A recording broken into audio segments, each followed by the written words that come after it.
স্বার্থের দুনিয়ায় এ কেমন নীতি? একাই সামলাতে হয় সব ভয়ঙ্কর পরিস্থিতি। সময়ের মায়া জালে আমি খেলারই পুতুল। ভুল না করেও দিয়েছি ভুলেরই মাসুল। তুমি দিছো? না ভাই। আমি এখনো মাসুল দিতেছি। অনুপ্রেরণার আরেক নাম থটস অফ বিল্লাল ভাই। নামটি এমনি এমনি হয় নাই। শেরপুরের বন্যায় নিজে দিলেন 2,04,000 আর 3 দিনে মানবিক মানুষদের কাছ থেকে 9 লাখ টাকা তুলে দিয়ে বুঝিয়ে দিলেন কেন তিনি সবার কাছে আরেক নাম অনুপ্রেরণার।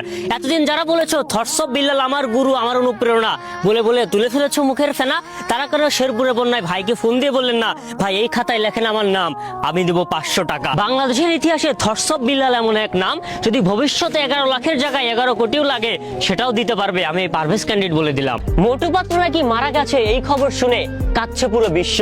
একটা কার্টুন কিভাবে মারা যায়, মাথায় ঘুরছে একটাই প্রশ্ন।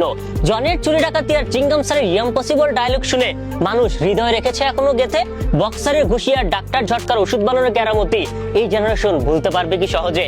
একটা সময় ছিল যখন মোটু পাতলু দেখার জন্য ভাতের প্লেট নিয়ে বসে থাকতাম টিভির সামনে। মোটু পাতলু যদি সত্যিই মারা যায় এই জেনারেশন ভুলতে পারবে কি সহজে?